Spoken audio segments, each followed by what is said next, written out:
Junior സ്ത്രീ വനിതാ വക്കീലിനെ സീനിയർ പുരുഷ വക്കീൽ കാരണത്തടിച്ചു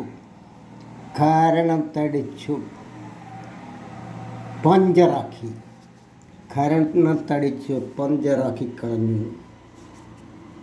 സ്ത്രീയുടെ പരാതി പ്രകാരം പോലീസ് അറസ്റ്റ് ചെയ്തപ്പോൾ ഇവരുടെ വക്കീലന്മാരുടെ നേതാക്കന്മാർ അവരെ അങ്ങോട്ട് കടത്തിവിട്ടില്ല. ഇവിടെ നിന്ന് അറസ്റ്റ് ചെയ്യാൻ പറ്റില്ല എന്ന് പറഞ്ഞു. വക്കീലിനെ കുറ്റവാളി ഒളിവിലാണ്. ഇവരെ എന്തിനാണ് ഇവരെ അങ്ങനെ അറസ്റ്റ് ചെയ്യാൻ പാടുണ്ടോ? ശിക്ഷിക്കാൻ പാടുണ്ടോ? ശിക്ഷ എല്ലാത്തിൻ്റെയും ശിക്ഷ നിശ്ചയിക്കുന്നത് ഇവരല്ലേ. ജഡ്ജി ഒരു പേരിന് മാത്രമാണ്. ഞങ്ങൾ വാദിക്കും, അതിനനുസരിച്ച് ജഡ്ജി തീരുമാനിക്കും, വിധി എഴുതും. അതാണ് ഏറ്റവും വലിയ ജനാധിപത്യ രാഷ്ട്രമായ നമ്മുടെ രാജ്യത്തിലെ ഇന്ത്യയുടെ നീതി. കുറ്റവാളി രക്ഷിക്കപ്പെടണമോ, അന്യായക്കാരൻ പീഡനം അനുഭവിച്ചവൻ ശിക്ഷിക്കപ്പെടണമോ എന്ന് തീരുമാനിക്കേണ്ടത് തങ്ങളാണ്. തങ്ങളെ ശിക്ഷിക്കാൻ ആര്? തങ്ങളെ ശിക്ഷിക്കാൻ എന്ത് നിയമം? ആർക്കാണ് നിയമമുള്ളത്? തങ്ങളെ ശിക്ഷിക്കാൻ ഞങ്ങളാണെല്ലാം നിശ്ചയിക്കുന്നത്. ഗർഭിണിയായപ്പോൾ പോലും ഈ പുരുഷൻ, ഈ ആണ് ഈ പെണ്ണിൻ്റെ മുഖത്ത് കാരണത്തടിച്ച് വല്ലാതെ പീഡിപ്പിച്ചിട്ടുണ്ടെന്ന് പരാതി പറയുന്നു. എന്താണ് നമ്മുടെ നാട്ടിലെ അവസ്ഥ? ഇവരാരാണ്? ഇവരെ ഒന്നും ചെയ്യാൻ പാടില്ല. ഇവരല്ലേ എല്ലാം നിശ്ചയിക്കുന്നത്. അതുകൊണ്ട് നമ്മളെ നാട്ടിൽ ഇങ്ങനെയൊക്കെ ഉണ്ടാവൂ. കുറ്റം ചെയ്തവനെ രക്ഷിക്കണമോ, കൊലയാളിയെ രക്ഷിക്കണമോ, കൊല ചെയ്യപ്പെട്ട അവൻ്റെ ആശ്രിതരെയും മറ്റും ശിക്ഷിക്കണമോ എന്ന് വാദിച്ച് നിശ്ചയിപ്പിക്കേണ്ടത്, വിധി എഴുതിപ്പിക്കേണ്ടത് ഞങ്ങൾ തന്നെയാണ്. ഞങ്ങളെ ആരാണ് അറസ്റ്റ് ചെയ്യേണ്ടത്? പോലീസല്ല.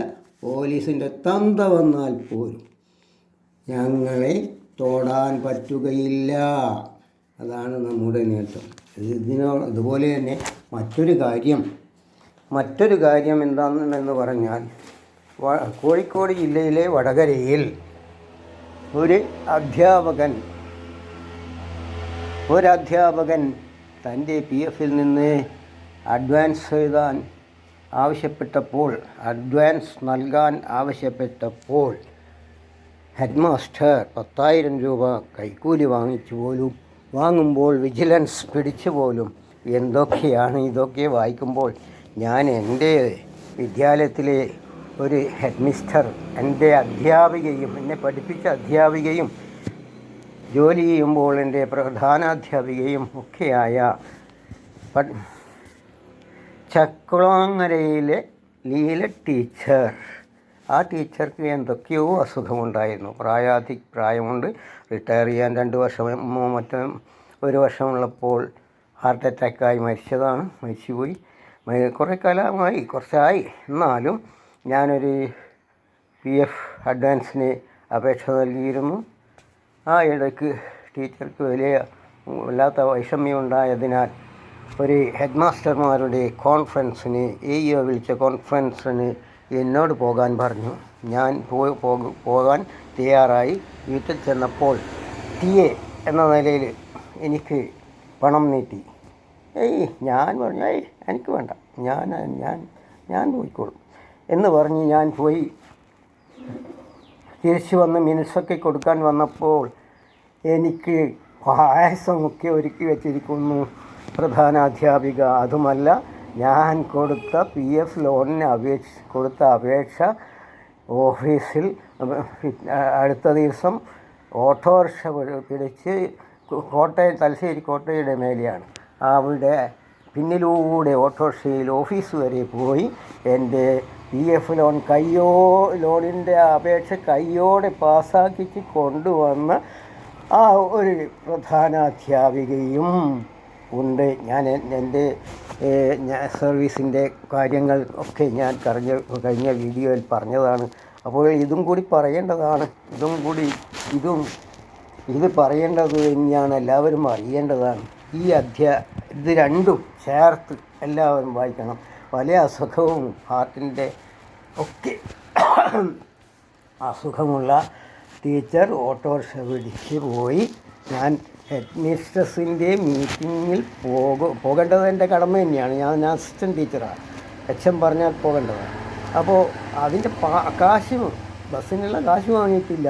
അതാണ് ടീച്ചർ ഇങ്ങനെയൊക്കെ ചെയ്തത്. അതുകൊണ്ടാണ് ടീച്ചർ ഇങ്ങനെയൊക്കെ ചെയ്ത് കാശ് വാങ്ങാത്തതിന് ഞാൻ വരുമ്പോഴത്തേക്ക് പായസം ഉണ്ടാക്കി തന്നു. അവിടെ ഒക്കെ ചേർക്കുന്നതായിരിക്കും, എന്നാലും അപ്പോഴത്തേക്ക് പായസം തന്നു. പിറ്റേ ദിവസം തന്നെ ടീച്ചർ ഓട്ടോറിക്ഷ പിടിച്ച് തലശ്ശേരി കോട്ടയിൽ ഓഫീസിൽ പോയി എൻ്റെ അപേക്ഷ അപ്പോൾ തന്നെ തീരുമാനമെടുപ്പിച്ച് PF അഡ്വാൻസ് പാസ്സാക്കി കൊണ്ടുവന്നു തന്നു അടുത്ത ദിവസം. അങ്ങനെയുള്ള ഹെഡ്മിസ്ട്രസ്മാരുമുണ്ട്. എനിക്ക് അത് പറയുമ്പോൾ എന്തെന്നില്ലാതെ മനോവികാരം കൊണ്ട് എനിക്ക് തൊണ്ടയിടറി പോവുകയാണ്. അങ്ങനെയുള്ള അധ്യാപികമാരുണ്ട്. ഞാൻ എൻ്റെ സേവനത്തിൻ്റെ കാര്യം ഇങ്ങനെ പറഞ്ഞിട്ട്, ഞാൻ സേവനത്തിൽ കുറഞ്ഞ ആളൊന്നുമല്ല. സേവനത്തിൽ ചുരുങ്ങിയത് 1000 കുട്ടികളെയെങ്കിലും ഞാൻ പല കാര്യത്തിലായി സ്റ്റേജിൽ കയറ്റിയിട്ടുണ്ട്. സ്റ്റേജിൽ, നാടകത്തിൽ, മോണോ ആക്ടിൽ, കവിത ചൊല്ലുന്നതിൽ, പ്രസംഗത്തിന് പ്രസംഗമൊക്കെ ഞാൻ തന്നെ എഴുതി കൊടുക്കും. നാടകം ഞാൻ എഴുതി പഠിപ്പിക്കും. ഇങ്ങനെയൊക്കെ 1000 കുട്ടികളെയൊക്കെ ഇതൊന്നും ഞാൻ ചെയ്യേണ്ട ആവശ്യമില്ല. പക്ഷേ എനിക്ക് ഒന്നും കിട്ടിയിട്ടില്ല പഠിക്കുമ്പോൾ. അതാണ് എനിക്ക് അങ്ങനെയൊക്കെ ചെയ്യാനുള്ള മോഹമില്ല. ഞാൻ അതുവരെ റേഷൻ ഷോപ്പിലെല്ലാം ജോലി ചെയ്തവനായിരുന്നു 10ാം ക്ലാസ്സിന് ശേഷം. ഒരേ കാര്യവും എനിക്ക് അങ്ങനെയൊന്നുമില്ല. അങ്ങനെയുള്ള ഞാൻ സ്കൂളിൽ കയറിയപ്പോൾ എന്തൊക്കെ ചെയ്യും പക്ഷേ അത് ഓരോ വ്യക്തിയുടെ ഈശ്വരനിൽ അർപ്പിച്ചിട്ടുള്ള ജീവിതമാണ്. അതാണ് അങ്ങനെ എല്ലാവരും എല്ലാ ടീച്ചേഴ്സും ഹെഡ്മാസ്റ്റർമാർക്കും ഇതൊക്കെ അറിയേണ്ടതാണ്. വടകരയിൽ നടന്ന സംഗതിയും ഞാനീ പറഞ്ഞ സംഗതിയും അങ്ങനെയുള്ള അധ്യാപികം ഒരാൾക്ക് വേണ്ടി മാത്രമായിരിക്കുകയില്ല ചെയ്യുന്നത്. മീറ്റിങ്ങിന് പോകുമ്പോൾ ബസ്സിനുള്ള കാശ് വാങ്ങിയിട്ടില്ല.